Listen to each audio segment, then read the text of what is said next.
Whatever the occasion, effortless elegance is right this way. Because Hilton brings you new ways to stay courtesy of the Nomad London. And it doesn't stop at award-winning dining in a space draped in velvet and illuminated by vintage chandeliers. No, this day goes beyond with unparalleled personalized service and attentive hospitality. Oh, and did we mention the Nomad London can be booked using your Hilton Honors points at Hilton.com? Hilton, for the stay. This episode is brought to you by Indeed. When your computer breaks, you don't wait for it to magically start working again. You fix the problem. So why wait to hire the people your company desperately needs? Use Indeed's sponsored jobs to hire top talent fast. And even better, you only pay for results. There's no need to wait. Speed up your hiring with a $75 sponsored job credit at Indeed.com/podcast. Terms and conditions apply.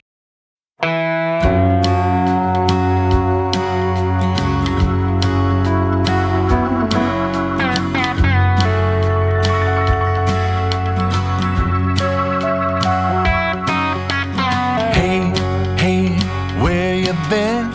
Buckeye Talk is about to begin. Hey, come on in.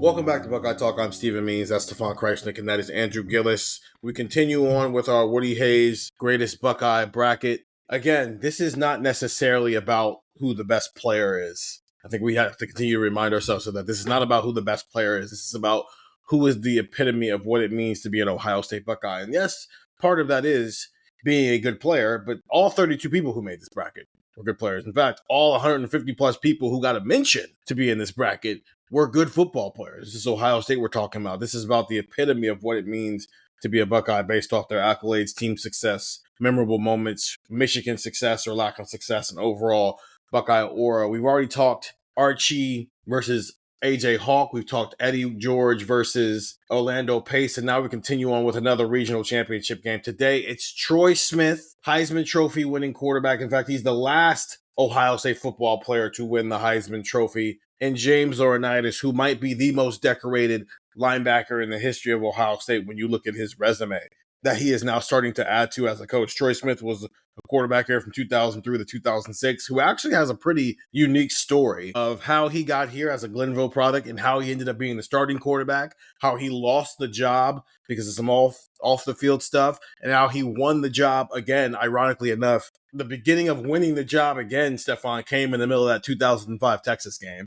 And then you have James Laurinaitis, who showed up here in 2005, was awesome from day one, awesome out the door, and now he's an awesome assistant coach. But starting with Troy, when you look at accolades and stats versus James Laurinaitis' accolades and stats, you had a rule the other day where you were like, if you have a Heisman, you probably won this category. Can that still be applied when the other guy was awesome the entire time he was here versus one guy who had one giant crazy year and then two okay years? Yeah, I was excited to have this conversation because of that reasoning. You go through Troy Smith's accolades and trophies. Again, Wikipedia does a pretty good job with this of highlights and awards. Every single award listed and every single accolade listed for Troy Smith has in parentheses next to it 2006. Every single one of them except for the 2002 national championship, which he obviously didn't play a major part in.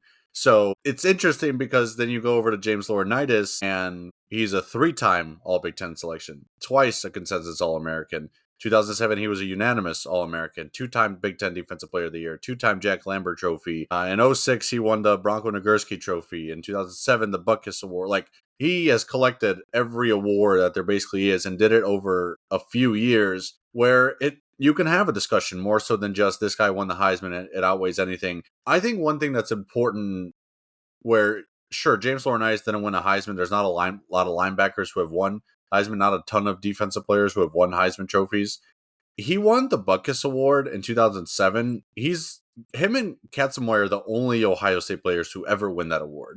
Like that's notable. That's also Butkus was maybe the best the best linebacker in Big Ten history. So like getting an award named after him is already a big thing in and of itself. But to get that honor, when you look at Ohio State history, I'm not going to say it's tougher to do that than to win a Heisman. But think about all the great linebackers that have come through Ohio State. numerous linebackers who have been in this 32-man bracket. To win that award is not something that happens a whole ton at Ohio State. So I think that kind of maybe puts into perspective just how good James Laurinaitis was and just how good he was over the course of his entire career. I mean, you think about as a freshman, him stepping into that Michigan game after Bobby Carpenter gets hurt, and then everything that came the following 3 years. I mean, his stats are hilarious to look at because you go through 115 tackles as a sophomore, you're like, damn, that's pretty good. 121 tackles as a junior, you're like, damn, that's pretty good. 130 tackles as a senior, you're like, all right, dude, like you keep one-upping what's already impressive on its own. So I can go either way, and I understand, the magnitude of a season like what Troy Smith had in his Heisman season being enough to kind of say his accolades are better. But James Laurinaitis, when you look at the totality of his career, like it's about as close as you can get to a Heisman winner if you're not already a Heisman winner, right? Like, I'm not going to say Troy Smith's 2006 season was, Joe Burrow 2019, because Troy had, I think, shown more in other years than Joe Burrow had shown in other years. But there is one big season that stands out. And if you're someone who kind of looks at the totality more in terms of accolades and stats, I think you can make a case for James Laurinaitis here. He's also the first player to win the Nagurski Award. And then Chase Young joined him in 2019, winning that award. And you know what, Andrew? I want to use LSU, not Joe Burrow. LSU. Because Troy Smith technically was Joe Burrow in 2006. His differential in Heisman Trophy voting was the widest margin until Joe Burrow in 2019. So he legitimately was Joe Burrow for what that era was. In terms of play, obviously the storyline of being an Ohio guy who had to go elsewhere to get on the field, that's a little bit different. But the concept of just how dominant of a year he had for what football was in 2006 and how he was viewed amongst Heisman voters, it's very similar. He had 2,540 of the votes, 801 of the first place votes. The next closest first place votes getter was Darren McFadden at Arkansas. He had 45 first place votes, and he had 878 total votes. So almost 2,000 more votes for Troy Smith than the next best guy in the Heisman Trophy voting in 2006. I want to use LSU, Andrew, because it's actually an interesting conversation of would you rather be Ohio State or LSU over the past 10 years?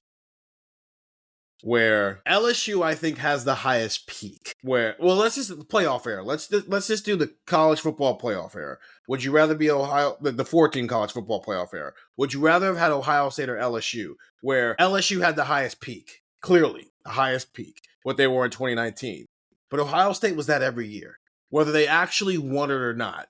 So this idea of would you rather be the guy who's a sustained success, constantly in the race, every year you have at-bats to win a national title, or would you rather be the team who you don't get at-bats every year, but when you finally do get an at-bat, you hit a grand slam? Well, I mean, in that scenario, I think you take LSU in the four. Like if you're talking about a 4-team playoff, like that specific. Well, now that I think about it, no, it's actually probably Ohio State. Because I was originally thinking like the last 5 years, but no, I think it's Ohio State because they both won championships in the 14 playoff era. And it's like, I don't care if, I frankly don't care that LSU's 2019 team might have been better than Ohio State's 2014. Who cares? Rings, Ernie. Like, you won. Like, that's the point of this whole thing. So then it comes down to, okay, so if you both have a ring, what's next? And I think at that point you take sustained success. So yeah, I think it's Ohio State. Like, I think if you were to say, if you were to push it from 2016 to 2020 and that 5-year reign, obviously you take LSU because LSU had some bad years in there, but they also won a title. When you have the title to compare it to, then you obviously take the long-term success. And I don't really care that your highest of highs might have been better because frankly, the highest of highs, once you reach it, I don't care how high you get. It's like once you climb a mountain, I don't care that somebody else climbed Everest on the same day. I climbed that mountain and guess what? I won. So yeah, that's the way that I would look. It's like, do 2024 Ohio State fans feel much different than 2019 LSU fans? I mean, sure, LSU maybe has a few extra bragging rights. You also got your coach fired a year later. It is. What if that's the cost, though? That's the cost of doing business. Yeah, I mean, it is fascinating. Both Ohio State and LSU, their last 3 head coaches have won a national title. And Tressel-Meyer and Ryan Day have done it in a lot different way than Saban, Les Miles, and Ed Orgeron did it because of the highs and lows. And obviously there's some pressure on Brian Kelly to be the next one to do that. But it is funny to look at kind of the two programs and what they've accomplished and how they've accomplished it. So, I mean, let's apply that here because Troy Smith has, I think, the highest of high. Yeah, that 2006 season. I mean, if we did a top 10 individual seasons in Ohio State football history, that's closer to 1 than it is to 10. And you might be able to make a strong case that it is 10. But it's also not surrounded by, it sticks out like a sore thumb. His other years, 2003, obviously he's more in the backup role. First of all, he shows up here with Justin Zwick. He's not even supposed to be the future quarterback. Justin Zwick is the 5-star quarterback in that class. He's supposed to be. Troy was the last player to sign in that class, right? Yes. In that 2002 class? Yeah. So this is like, there's a Glenville kid. I'm going to take a chance on him. I don't even know if he's going to play quarterback the entire time he's here, but we'll take a chance on that kid. Justin Zwick is supposed to be the future. He's the first ever 5-star quarterback the Ohio State program had ever signed in the modern era, because obviously they didn't have stars and stuff before 2000. So he's the first 5-star quarterback of that era. He's supposed to be the starting quarterback here. And then in 2004, Troy Smith starts showing stuff. 2005, he takes over the job, and he has 2,200 yards, 16 touchdowns, and 4 interceptions. And he adds alongside of that a couple of some rushing yards as well. And then in 11 rushing touchdowns in 2005. Thank you. My technology loads slow sometimes when you're taking notes. But then 2006 is when it really takes off, and he has that really important year that he wins the Heisman Trophy. He sets Ohio State's record for most passing touchdowns in a season with 30, which stood until J.T. Barrett broke it in 2014, and then I think in 2017 he had 35. But that stood for almost a decade. He also had 2,500 yards and only 6 interceptions that year. So, I mean, I don't know, man. He's the first quarterback of the Jim Tressel era where you go, I wonder what that guy would look like in Ryan Day's offense. Oh, we know what he would look like in Ryan Day's offense. He wore number 7 and was here from 2020 to 2022. And he's from California, and his name is C.J. Stroud. But it's a buildup to get to that final year. Meanwhile, James Laurinaitis, 3-time All-American, once a unanimous All-American in 2007, and he was a consensus All-American in 2006 and 2008. And as you mentioned, Stefan, he has all these awards. Which career would you rather have from a statistical and a accolade standpoint? James Laurinaitis, we talked about how big of a deal it was that Ohio State had 2 guys with 100 tackles this year. James Laurinaitis is like, yeah, I just had 100 tackles every year. So, whoop-de-doo, Cody Simon and Sonny Styles. Good for you. I do that all the time. That's just normal. Which career, from an accolades and stats standpoint, Stefan, would you rather have? It's tough. I'd probably say Troy Smith still because of the positional value and being the quarterback who wins the Heisman and has that level of success and gets a team to a national championship game. I'd probably go that route, but I totally could see why you would pick James Laurinaitis' side. I think just me personally, I'd rather just be a sick quarterback. I'm just going to be honest. I think that's awesome. I love linebackers. There's no disrespect to linebackers. Being a Heisman Trophy winning quarterback is pretty sick. And the 2005 season was not too shabby. For the record, this is a man who also loves Arvell Reese saying this. So remember that. He's not Team Sand. He's Team I've got a big heart, all right? I've got a big heart. Which career would you rather have? I think in terms of stats and accolades, I think it's still Troy Smith. This gets interesting if James Laurinaitis was a few years earlier and won a national championship and was a starting linebacker on the title team. And it's all right, would you rather be a Heisman Trophy winning quarterback at Ohio State and play in a national championship game, or an all Big Ten linebacker and win it? Because technically Troy Smith won a national championship. He was just a redshirt in 2002. And redshirt back then meant you legitimately did not play at all. Yeah, no, you didn't even get 4 games back then. Yeah, redshirt back then was, that's Johnny Clipboard holder at that point. There was no 4 games or whatever. You step onto the field, you burn it. So I don't really think we should characterize it that way. But I still take Troy because, that season was just so magical for so many different reasons. You will be able to point to a lot of different moments in that 06 season, and I think of the Michigan game and the Michigan game in 5 that they played. They had just an unbelievable season in both those years. Like Stefan said, in 06, you have the biggest game maybe ever, or the most hyped up game against Michigan maybe ever. And you're the quarterback on a Heisman Trophy winning season, and you beat Michigan 42-39.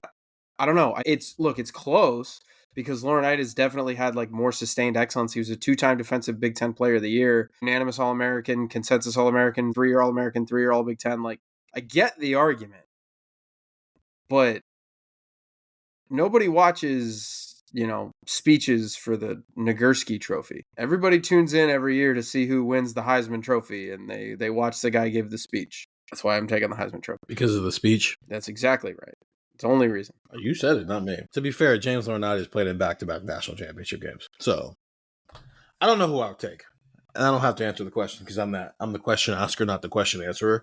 So, and I don't want to do it. I want to see who our texters think. 614-350-3315. Team success, Troy Smith, 41-9, 25-7 in the Big Ten during his time as an Ohio State football player where he could actually play. I did not include the stats in the season of 2002 for him at all because, again, red shirt back then meant you did not exist for 12 months versus nowadays when Julian Sand can play in 3 games and we can actually count the stats and he actually contribute past just practice. Got to the Fiesta Bowl from 2003 to 2005. Ohio State was living in the Fiesta Bowl for a while there. Like living in the Fiesta Bowl to the point that I think if you were born in 1999 and you didn't know the history of college football, you would think they had like an automatic bid to the Fiesta Bowl. That's just, they won the national championship in the Fiesta Bowl in 2002, so now they're just going to go to the Fiesta Bowl every single year. You view the Fiesta Bowl like people who are of a certain age view the Rose Bowl because you're like, hey, we go there every year. It's cool when we go to the Fiesta Bowl. It means we're doing good things. And if you were born in 2022, you think it's the Cotton Bowl. Well, actually, you're like, the Cotton Bowl had mixed results because the 2023 team did not play well in the Cotton Bowl that year. Still got that automatic bid, though. They've been in the Cotton Bowl 3 times since Ryan Day has been here. They got there in 2017 and won. So 2-1 in the Cotton Bowl with Ryan Day on the coaching staff. But still, it's a lot of Fiesta Bowls, man. It's a lot of Fiesta Bowls. And they get to the BCS National Championship game in 2006. Ted Ginn runs for a kick return for a touchdown. And then Florida ran over Ohio State for the rest of the day there. That's a tough way for Troy Smith to end his time here, given how dominant he was all year to not be able to do more than 14 points against Florida. 2 Big Ten titles during his time here. James Laurinaitis, 43-8, 29-3 in the Big Ten. This is the 4-year stretch where like Jim Tressel was really cooking. He just kind of owned the Big Ten. 4 Big Ten titles during his time here. And as I mentioned before, Fiesta Bowls, got to back-to-back national championship games. Lost both of them, though, during James Laurinaitis' career here. And then they come back in 2008 because when you lose 2 straight national championship games, you just got to be thinking, dude, we got to get over the hump one of these years. So they come back, but they don't quite live up to what they were the past few seasons. And I think they go to the Alamo Bowl that year. And that's how James Laurinaitis has closed out his career here. But that's the team success. I don't know what the right answer is here because is the Heisman Trophy that valuable that it's better than 3 straight years of you were the best linebacker in the country? I don't know. But also, I don't know if it's not that valuable because it's the most prestigious award in college football. I get that, but I don't think all Heisman Trophy winners are created equal. But Troy Smith, if you had the ranked Heisman Trophy winning seasons, I think is high on that list. So again, the ultimate peak was really, really, really high. But James Laurinaitis might have been the best defensive player in the country essentially every single year he was here. So I 3315, 2-week free trial, $2.99 after that. I'm wondering which way people lean in a situation like this. Let's take a break, and then we'll come back and talk Michigan, where both of these guys know a lot more success than they do failure, plus some memorable moments. I also want to talk about how much what James Laurinaitis is doing right now impacts the way people should view him in a conversation like this when we come back from the break on Buckeye Talk. USAA knows dynamic duos can save the day, like superheroes and sidekicks, or auto and home insurance. With USAA, you can bundle your auto and home and save up to 10%. Visit USAA.com/bundle. Bundle savings are off total premium, not available in all states or in all situations. To qualify, auto policy must be active prior to property policy issue, subject to change. Restrictions apply. Membership eligibility and product restrictions apply and are subject to change. USAA means United Services Automobile Association and its affiliates, San Antonio, Texas. The new McCrispy Strip is here. Dip approved by ketchup, tangy barbecue, honey mustard, Sprite, McFlurry, Big Mac sauce, double dipped in buffalo and ranch, more ranch, and creamy chili McCrispy Strip Dip. Now at McDonald's. Ba-da-ba-ba-ba. We're back here on Buckeye Talk. Stephen Means, Stefan Krajisnik, and Andrew Gillis. It's our greatest Buckeye bracket. We're talking James Laurinaitis as the number 10 seed versus Troy Smith, the number 2 seed. This is the Ryan Day region of the bracket, which I think is kind of funny. It's the Ryan Day Regional Championship game is a Heisman Trophy quarterback and his assistant coach. I didn't plan it that way, but it just kind of worked out like that. Stefan, I want to start with James because you brought it up a second ago when he steps in for Bobby Carpenter in that Michigan game. Is that the biggest moment of his? Because I think that's part of the problem here is James Laurinaitis was just awesome. And I'm not sure if there's a lot of just individual moments versus just sustained. He's just awesome. Yeah, I mean, he's probably kind of in that Archie Griffin boat of just it was so consistent. And so, yeah, it was just so consistent that it's hard to kind of pick out a moment. I mean, you can go through. I mean, there was some great games. Like, he had, like you said, he comes in.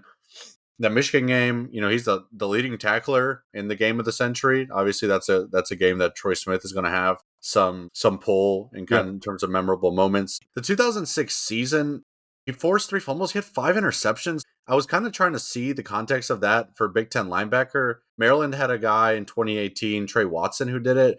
It's hard to find Big Ten linebackers since James Laurinaitis who have had 5 interceptions in a season. So maybe more so than moment, it was kind of that 4-game stretch in 2006 where he had an interception. It starts off with Texas. I believe that was a 1 versus 2 matchup. And then you got Cincinnati, Penn State, Iowa. So 4 straight games with the pick. His 5th one came later in the year against Illinois. That Texas game as a whole, 13 tackles and an interception in 2006. In 2007, he had a game with 19 tackles. I don't know. I'd love for someone who kind of, maybe if you were a student during 2006, or just during James Laurinaitis' career, if there's like a game that specifically stands out to you. I think the totality was cool. One thing that I didn't mention, we were talking about Archie Griffin, and it kind of came to my mind after the fact, and I'm glad that we have James Laurinaitis because he's a perfect example of doing it. There's something about consistency where it's like, if you're not someone who goes to every Ohio State game, right? If you're not like a season ticket holder or a student while these guys are playing, there's something special to knowing that if you showed up to an Archie Griffin game, like, you weren't worried that you were going to like, dang, I wasn't there for this game. You still saw him rush for 100 yards. So James Laurinaitis is kind of in that boat too of like, dang, I wasn't there when he had 19 tackles against Wisconsin. Well, you probably saw him have 10 plus tackles. And if you went to a game in the 2006 season, there's a pretty good chance you saw him get an interception. So there is some element to that too of like, if you're a fan and went to games during that time, there's a better chance to have seen a good James Laurinaitis game than to not have. And I think that's kind of cool. So yeah, there's probably not a memorable moment, but if you're someone who went to one game in 2006, maybe that game stands out for you because it's the one that you attended or something like that. So not a ton of pull for James Laurinaitis in this category, but if you attended games, once a year or something like that, he's probably, there's probably one that stands out in your mind. He played 44 games in his career as an Ohio State football player. He had 10 tackles in 16 games. He had at least 9 tackles in 23 games and at least 7 tackles in 28 games. So yeah, you were going to see a productive day out of James Laurinaitis, regardless of who they were playing. It didn't matter if you're going to games, you're just going to see another 100 tackles linebackers because James Laurinaitis is helping out. He's teaching them how to do it. This is how you have at least 7 tackles every single game, ladies and gentlemen. Andrew, I want you to brag about Troy. And then I'm going to hate. Not on you, but on one game in particular. But go ahead. Memorable moment. Yeah, I was going to say, there was a game they played against Penn State in 2006 that I remember he had a really, really great play where he threw the ball deep. And like there were the thing, like, look, I'm sure you guys did this too. You look up highlights of Troy Smith on YouTube and you just go back. Like the Penn State play was one of those things where it's like he rolls to his right and then he reverses field, he turns his back to the defense and he just turns around, and like there were great moments in just big time games. The play that I remembered that I didn't have to look up was the throw in Ann Arbor when they beat Michigan and the comeback. Yeah, and he kind of like ran forward and then he ran back and then he threw it down the sideline and Gonzalez caught it inside the 5-yard line. They were down 21-19 at that time. And it was like, it was also a great catch by Anthony Gonzalez. So like, the Musburger call on it was great, but like the fact that he had those moments in the biggest games, like where he scrambles around, he's running around, he throws the ball deep against Penn State, And, that was a close game at the time. And then he had the throw to Gonzalez. Like, the moments for him were definitely higher, and like they were definitely like a higher peak. Like with Laurinaitis, like you said, it was more of just like, hey man, this is consistently great. He had 12 tackles this game, he had 12 tackles this game. And like you look up Laurinaitis games, like when they played Texas in 06, he had that interception, which they were up by 7, and he got him on their side of the field, and he forced a fumble at the goal line. But like, I think those moments become different if like Laurinaitis runs it back, or if Laurinaitis, gets a strip sack late. Like if Laurinaitis scores a touchdown, then maybe. But the Troy Smith moments, I think who they happened against and what kind of plays they were, I think give him the edge, frankly, in this category, just because like, man, one of his best plays of his Ohio State career came against Michigan on the road when they were losing with less than 2 minutes left in the fourth quarter. Like one of his other great plays came against Penn State when it was a tight game in the fourth quarter. Like he just had a knack for making big time plays at big time moments. Highs and lows, because Tom Ali also strip sacked him and made him flip all over his back in a win at Penn State. Tom Ali, who was also coached by Larry Johnson. Larry Johnson, man, all over the Ohio State footprint, even before he got here. 316 and 4 TDs against Michigan in 2006, stamping home a Big Ten championship, a trip to the national championship, and a Heisman Trophy. 342 and 2 TDs against Notre Dame in the Fiesta Bowl. In 2004, he had 240 passing yards and 140 rushing yards against Michigan. And as Andrew mentioned, 2005, he had the comeback win against Michigan. He was awesome against Michigan. Can I hate for a second? Am I allowed to do Wouldn't that? be a Buckeye Talk episode if you didn't. Okay. That's why we have you around. Has the 2006 game lost some luster? Because it's not the only game that fits that description anymore. In terms of like game of the century? Yeah. Oh, I super don't think so. I actually think it might be the opposite. I think you could argue it means more because the Ohio State just lost to Michigan and won a national championship. Like Ohio State wins or loses that game, not only is it the Michigan game, but like your season hinges on that game. For like, sure. Forget the whole like, if we beat Michigan and we go 9-3, it's a successful season. Like forget that narrative, forget that whole thing. Like literally you win that game, you're going to the national championship game. Mm-hmm. You lose that game, you are going to another BCS bowl, and everybody's pissed the entire offseason. Not just because you lost to Michigan, but because it ruined your chances at everything else. Yeah. That description going into that Saturday is the same exact description that it was going into that Saturday in 2002 and in 2022 and 2023. The idea, both of these teams are undefeated. Because that was why it was the game of the century. We had never seen that before. Ohio State and Michigan are number 1 and number 2. They're both undefeated with everything on the line. Heisman trophies, Big Ten titles, national championship hopes. All of it is on the line. That's why it was such a big deal. Now, the game itself was awesome. It was a great game, obviously. I mean, technically, so was 2023. That was a pretty good game. It's just Ohio State's on the losing end of that. But both teams were undefeated. Marv was in the Heisman hunt. The winner goes to the Big Ten championship game and also goes to the playoff. The winner ended up winning the national championship that year. Ohio State backdoored in 2022. We have to remember that because shout out to Lincoln Riley. But both were undefeated. Heisman Trophy on the line for the starting quarterback. National championship hopes on the line. Big Ten championship game on the line. All those things have been on the line 2 more times since then. And so the idea of what that Ohio State-Michigan game was in 2006 has lost a little bit of luster for me because I've covered it twice now. And Andrew, you covered it your first year on the beat. Now, with that being said, that's the one Ohio State won. So from an Ohio State perspective, I think you're right, Andrew. It does push it up a little bit higher because we've seen now this scenario 3 times and only once has Ohio State come out on the winning side, and it's when that guy was the quarterback. Isn't the first time always the most special, though? Yeah, that's why I'm here. Let's say you're born in the 90s, like that 2006 game means a ton to you. For sure. Not to say that 2022 and 2023 don't, but you always kind of remember like, man, but back in 06 though, back in 06. Well, and like it was also like it was a level of hype that I really don't remember for many college football games. Like that game had it. They had a friggin' countdown on ESPN on like Monday. Countdown to the game. Like it was a whole week long circus, and they're just like, with all due respect to like the 2019 game or the 2023 game or whatever, like even when you think, oh, the 2016 game, like even when you think Ohio State and Michigan might be good, And even when they are good, you haven't seen that level of craziness. You haven't seen Notre Dame, Florida State, 1993. You haven't seen, Oklahoma, Nebraska from back in the day levels of hype. Like it was the perfect blend of we are reaching kind of the peak of, television and everything's on TV now and you can hype things up to a different degree. And '06 was just different. '06 was a different feel and vibe, I think, than Well, 22. but or anything why? like Why was it?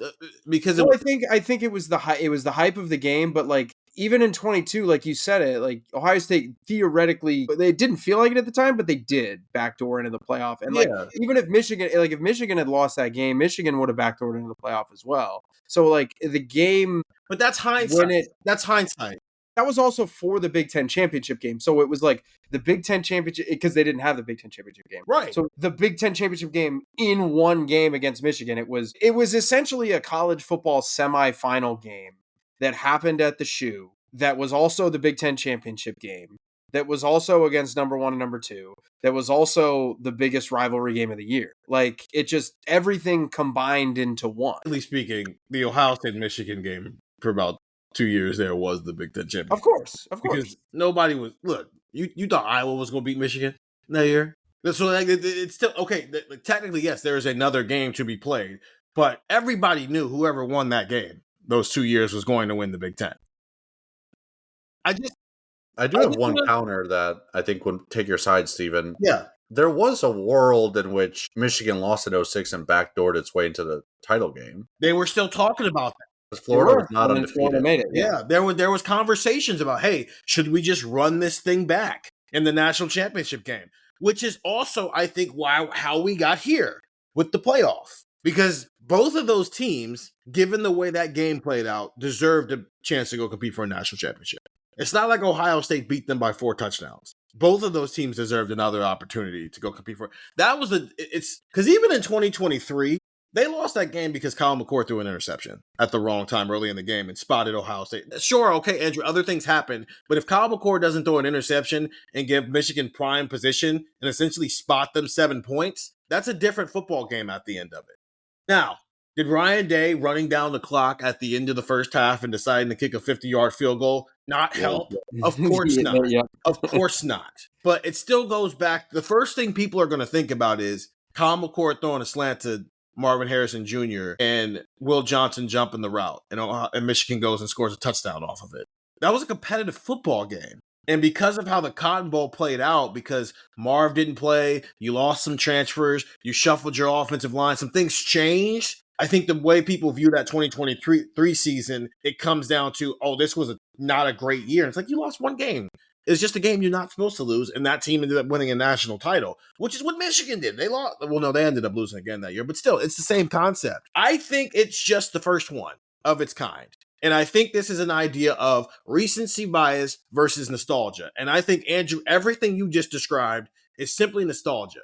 It's because it's the first time we had ever seen that description. We have since seen that description 2 other times.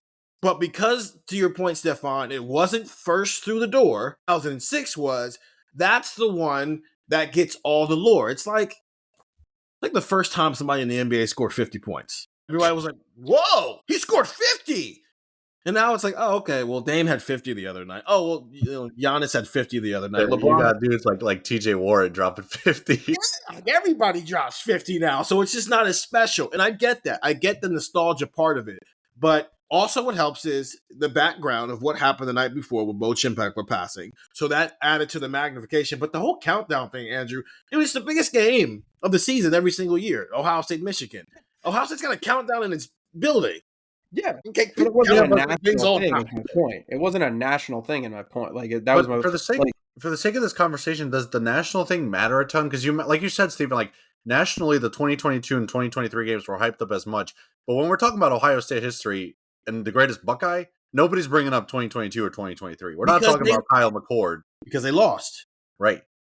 So in terms of greatest Buckeye, doesn't 2020 or 2006 become even bigger because you won that one and Troy Smith is maybe the reason you won that one? That I will agree with. I think the noise around it is essentially the same. The major difference is This is the team that won it, and he's the quarterback of that team who won it. Because again, if CJ Stroud wins in 2022, we're having a different conversation, man. But guess what? He might be the 2 seed in this He bracket. might be the 2 seed in this bracket, but he didn't win it. And this is sports. You either did it or you didn't. And so I'm hating on the idea of like, this thing was so special. It was until it happened back-to-back years. But if you want to add in the context of, yeah, but we cover Ohio State, and so we're going to talk about the one Ohio State won because that's the one that's special. I'm with you on that all the way, even regardless of the Connor Stallions and all those different things. That's what makes it special.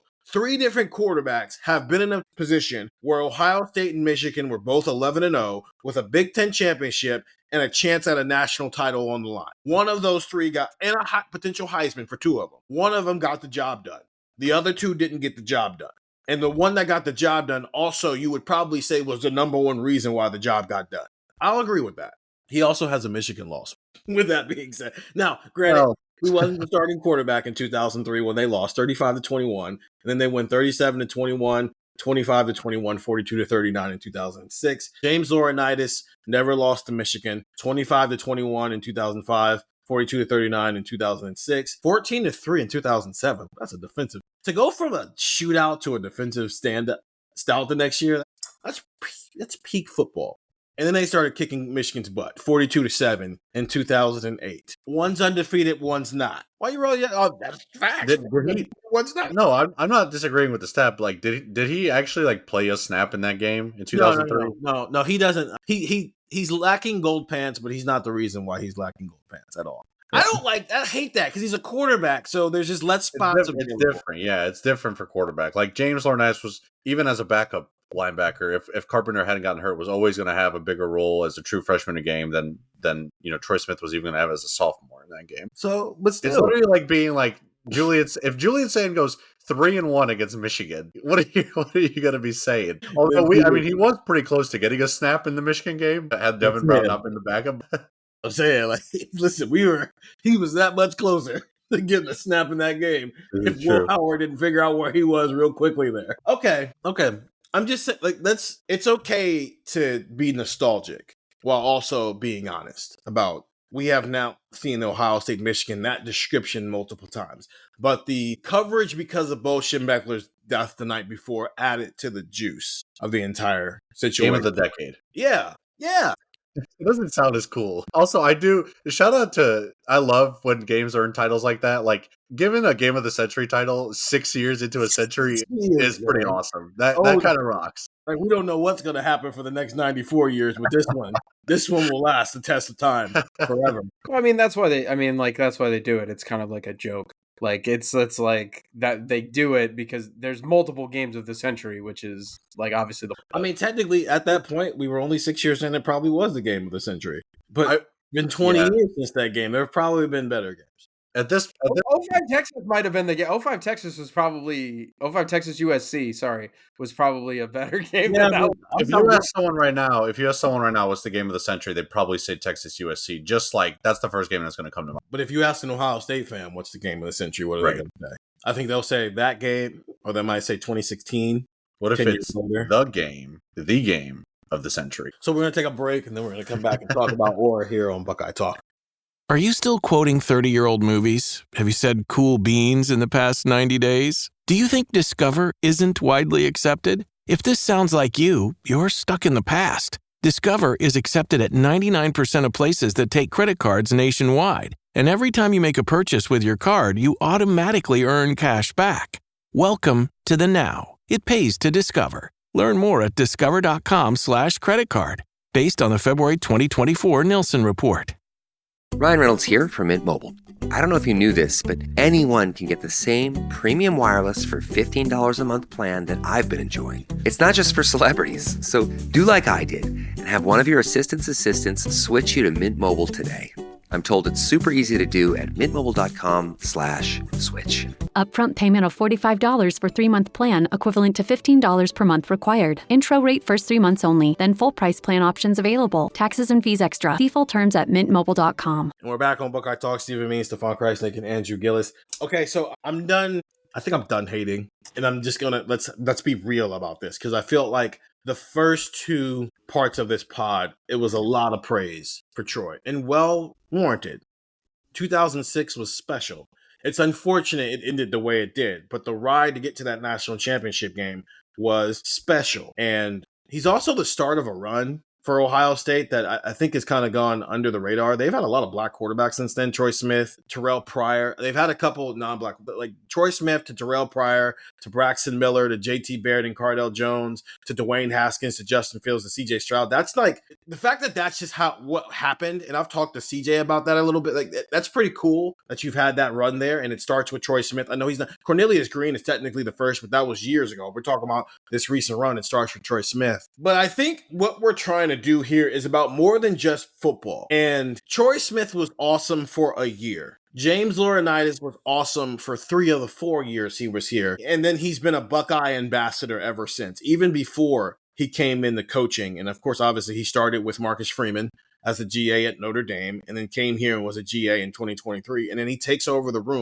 linebacker room in 2024. And immediately the linebacker recruiting is just like, I mean, is this dude Brian Hartline? I don't know. That's a high bar. But I don't know, man. Andrew, he might be in the midst of flipping a 5-star recruit from USC, which I'm not gonna say it's that hard to flip a 5-star defensive player from USC. It's Lincoln Riley's USC, but still, he might be on the verge of doing that. Who knows? But the recruiting is awesome. Cody Simon was awesome last year. Sonny Styles might be an All-American this year.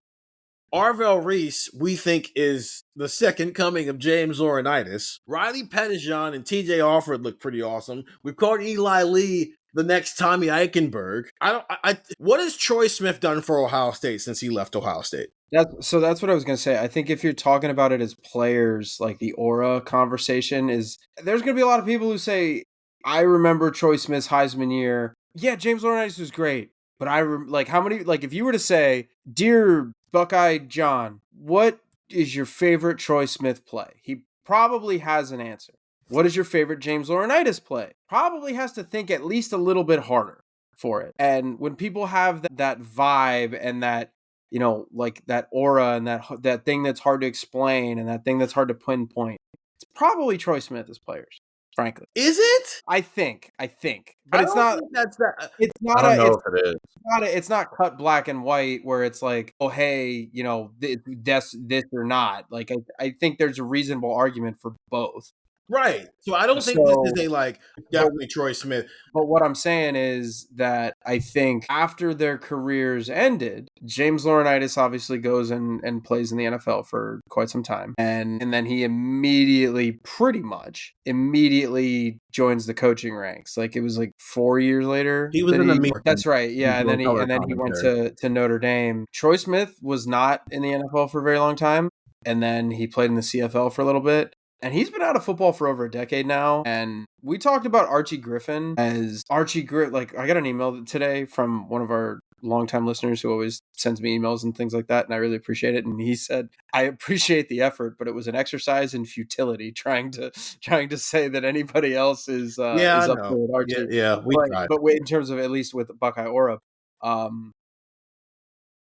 it like we mentioned it with him. It's like he's still the narrator for the hype video. He's still at the shoe. He's still around. He's still making appearances. And like, look, I'm not saying like if you go to Ohio State, guess what? You have to live the rest of your life in Columbus, Ohio, and you have to be the Buckeye ambassador. No, but he just isn't around. Like you just don't see him in that type of circle. Like he is in the same category as Archie Griffin. He is in the same category as a lot of different famous Ohio State players, and you just don't see him as much. And James Laurinaitis came back to Ohio State, and he is a incredible linebackers coach. That seems to be the early returns, and that's where we're at with Laurinaitis. And like, I think where it is at the very least, you guys obviously disagree. Like you guys would take Laurinaitis, but like I think at the very least you have to concede that it is an argument, that you could make an argument as players. I think the totality of it, since they've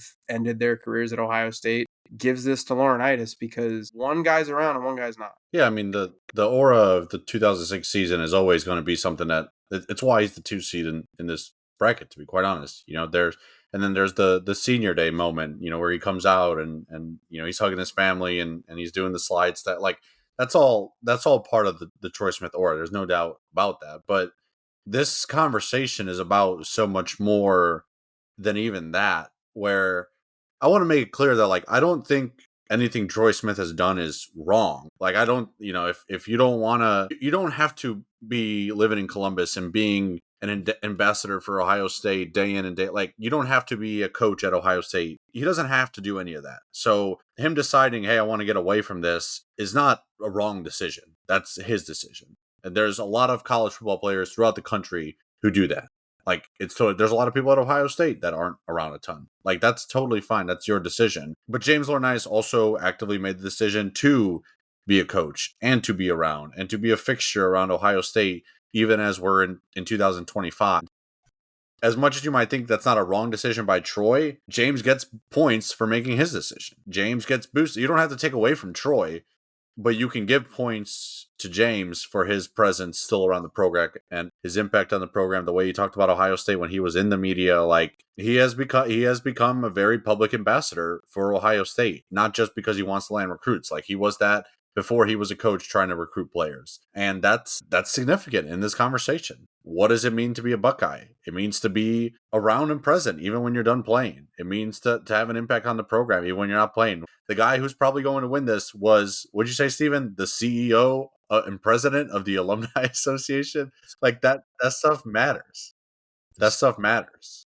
CEO and president of the Alumni. So, like, what do you do with that, man? Now, I want to be fair. Troy does seem to at least be a little bit more active on social media and talking about Ohio State lately. And I do think part of that is there has been a resurgence of Glenville players at Ohio State recently, right? We talk about Arvar Reese all the time. DeMarion Witten is on this team as well. Bryce West is on this team. Andrew, they've got some guys in the 2026, Sincere Johnson, who they're going after. I know they just lost the defensive tackle to Florida, which I don't know how that happens, but we're a long way from signing day. We don't know what's going to happen. Things can change over time. But it does seem like the revival of that pipeline for Ohio State has resulted in we're seeing more of those former Glenville, Ohio State guys being a little bit more prominent around the program. Like Ted Ginn Jr. is around the program.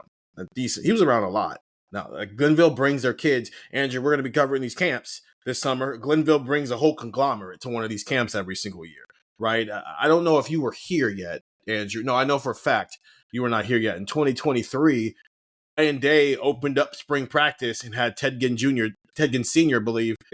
talk with the team before the first spring practice. Like that I think has opened the door a little bit, but that means in 5 years when we do this, maybe we're having a different conversation about Troy Smith and what's happened since then. All this stuff is great, and I don't want to devalue it, but it's just hammering home the point that you're a good football player. You were an awesome football player here, and you gave these fans an awesome moment in 2026. That was we're talking about memorable moments in 6. It's a long moment. But the totality of, even before James Laurinaitis was in the building as a coach, you knew he was kind of waving an Ohio State flag. Now, he was professional. He did his job really, really well. When he was in the media, I thought he was one of the better color commentators in the media space. But he was around and he was present. And he never really went away in terms of, I'm still an Ohio State Buckeye at the end of the day. He was doing local media. He was on 97.1 The Fan. Troy and you're right, Stefan, you don't have to do those things. You can go live your life. We talked about it with Orlando Pace. Orlando Pace is living down there in Missouri, living his life. It doesn't take away from who you were when you were playing here. It just means when we're trying to separate and we're in the Elite Eight, trying to figure out who the greatest Buckeye is, we got to start finding ways to separate these guys. And when one was a vital part of Ohio State's present in the 2000s, and now he's helping set up his future, that's the tiebreaker. Especially when, Andrew, you're talking about, it's a conversation who actually had the better career between Troy Smith and James Laurinaitis. Troy Smith has the best accolade of the two of them with the Heisman Trophy, but in terms of who had a better 4 or 5 years as an Ohio State football player, that's a conversation. I don't think there's either way of that where you can go 100% it's this guy or that guy. So if that's already a toss-up and the other side of it is 100% one guy over the other, I know who I am voting for in this, because this isn't just a who's the better football player. And even that's a conversation. This is about what they mean to a program. And James Laurinaitis was an three-time All-American linebacker, and now he's recruiting the next three-time All-American linebacker and developing the next three-time American linebacker. I don't know if it gets in that.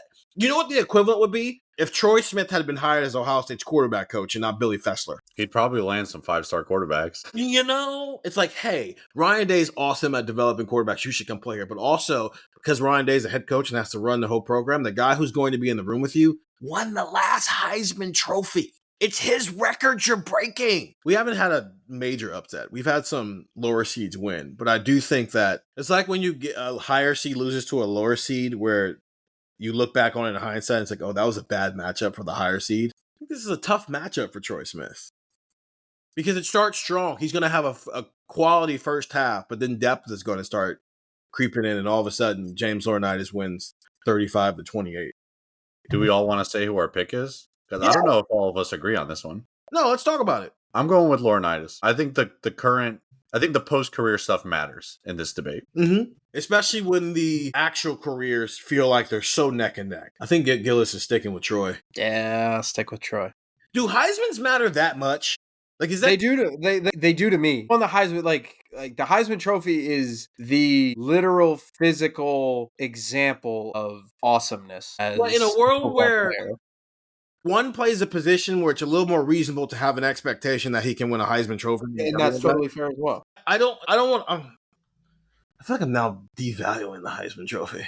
I ain't that for myself, but it's a quarterback award, sprinkled in with some wide receivers and running backs. But in this era, it's become a quarterback award. So it's hard to place value on something when people of his position win it all the time, while people in James Laurinaitis' position group never win it, which is why it was such a big deal that Travis Hunter won it this year. And look what he had to do to win it. He had to play both sides of the ball. Devontae Smith needed Jalen Waddle to get hurt for him to have the year he had. This is a hypothetical that doesn't matter because Troy Smith did win the Heisman. I would love to know how the conversation around Troy Smith would look if Tebow had broken out 1 year earlier. What if Tebow wins the 2006 Heisman instead of 2007?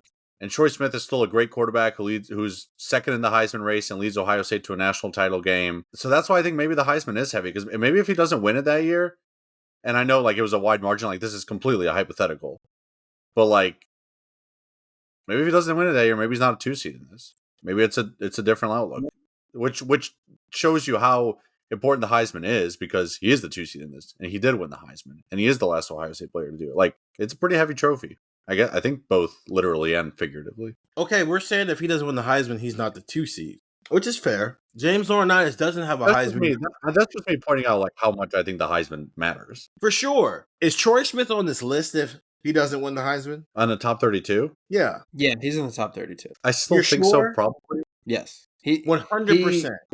Because I think the Michigan success matters. I think he would essentially be CJ Stroud with wins against Michigan. Because I don't think anybody's going to dispute CJ Stroud had a better 2-year run than Troy Smith. Okay. As a quarterback, but I think there are things that it sucks to have this Stroud conversation, but there are things that's that are out of his control. Maybe it was the Stallions thing. Maybe it was that, or the 1 year his defense was not great, and maybe that was the issue, right? In 2021, Michigan, I know the sign stealing stuff, but they also they could have ran power the entire game, and Ohio State just couldn't stop it. There were moments that the stars do have to align in some way, and it does stink, but they did for Troy Smith and they didn't for CJ. That's fair. That's a good point. It's just difficult because it's also we reached this point of the game, and it's all right, Troy Smith, Heisman Trophy winner. Let's poke at him. James Laurinaitis, one of the greatest linebackers in Ohio State history. Let's poke at him. It feels like we're gonna do that the week of August 30th when it's these two teams are really good. Where can Ohio State expose them? Where can they expose Ohio State? Welcome to Ohio State. This is what everybody. Right. This is what we do. Is what the fans do. It's what they do in the building. Everybody goes, oh, they won or they lost. If they win, it's all right, but this is why they could have lost and why they might lose later. If they lose, it's see, you should have fixed these problems. You better get them together, or we're gonna be talking about them again in November. 20 years after winning the Heisman, we're nitpicking Troy Smith. Yeah. Welcome to Ohio State. Right. But The totality of James Laurinaitis screams Buckeye so much more than because one guy won a trophy, even if it is the biggest trophy in the sport, especially when he plays a position that over the last 25 years has dominated that award. If this award, if the Heisman Trophy let everybody in terms of, if we really wanted to break down year by year who truly deserves the Heisman Trophy versus who got it, you probably cut the amount of quarterbacks who've won the award in half, which raises the value of it when you play quarterback.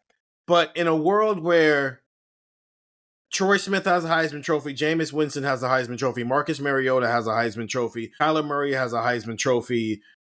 I don't think Sam Bradford has a Heisman Trophy. He does. Sam Bradford has a Heisman Trophy. Like, do you see what I'm talking about here? I think it's why I emphasized the Butkus Award so much when we started this. Yeah. Like, for James to win that, I think like it's almost as hard historically for an Ohio State linebacker to win the Butkus Award as it is for an Ohio State quarterback to win the Heisman. USC won back-to-back Heisman trophies with two different players from the same team. This is me getting to a whole other rant about how we need to read. Yeah, this is a Heisman thing. This is nothing. We can do this in December when JJ should very obviously win the Heisman and like Cade Klubnik is running away with it. I'm gonna come back to this in December. If you hear this again in December, I promise it's not us accidentally hitting republish or something on a podcast. I don't often truly get frustrated when we're recording. Sometimes I'm just having fun with it because it's pod. This is supposed to be fun. Okay, we cover sports. This is not supposed to be so serious. That is the one conversation that will legitimately frustrate me.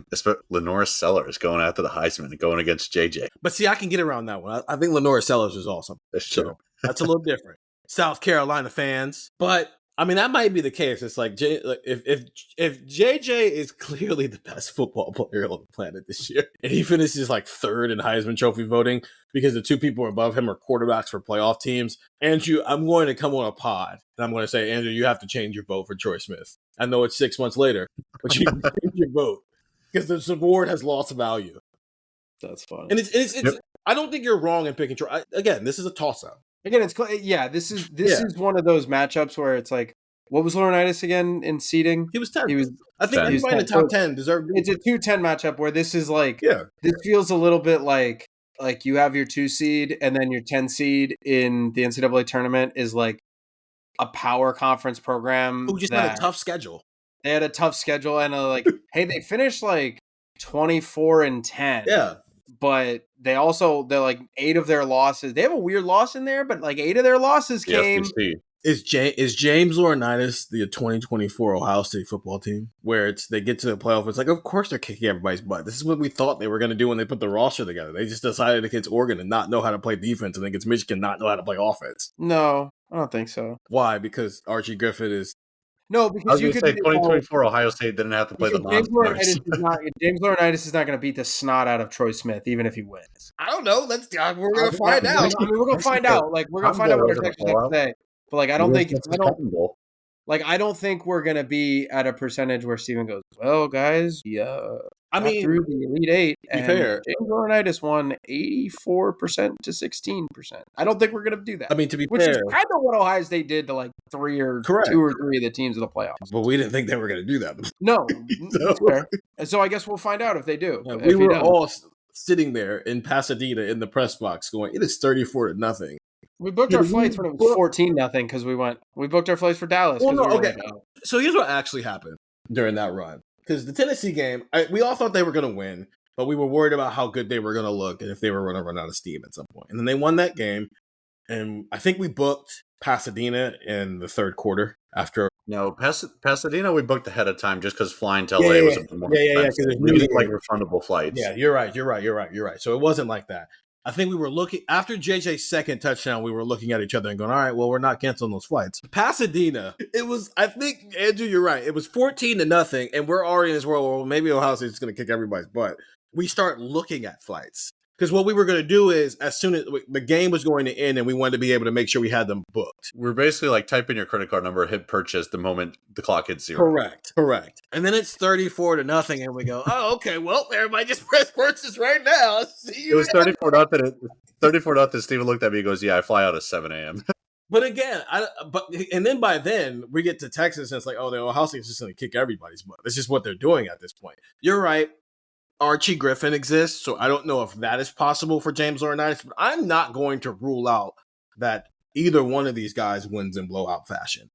Because that's why I keep asking, how much does the Heisman Trophy really matter when this is just competition? Because it's not about like me trying to devalue the award. It's one great season versus sustained success, and now here he is as an assistant coach where he's just as awesome as he was as a player, and he's done all that under the Ohio State banner. He's a GA at Notre Dame for 1 year, working for his best friend who also played linebacker at Ohio State. And you know what the entire fan base said? Hey, Ryan, you might want to go get James out of South Bend because he might be pretty good at this. And so he brought him to Columbus. And then everybody went, hey, Ryan, you might want to give him a full-time job because I think somebody's going to steal him. And now we see why we should have given him a full-time job. So what matters more? Sustained excellence in the name of Ohio State or a memorable 2006? There's no wrong answer, but it depends on how many people fall on which side of that coin. We don't think it's going to be a blowout, but if it's 84% to 16% one way or the other, because more people believe this or the other, I'm not going to be shocked about that either. 614-350-3315, two-way free trial, $3.99 after that. Let us know. That voting is now out as you're listening to this pod on Thursday. Tomorrow we wrap things up with Chris Spielman versus JT Barrett, where we have to spend part of that segment admitting that we're young. We have to. Our jobs are holding other people accountable. We have to hold ourselves accountable as well. We have to come on that pod and all apologize to our listeners and our texters for being young people, because we forgot a very, very important factor of Chris Spielman and why he is so important at Ohio State. We'll get more into that on Thursday. In the meantime, for Stefan Krajisnik and Andrew Gillis, I'm Stephen Means. That was Buckeye Talk.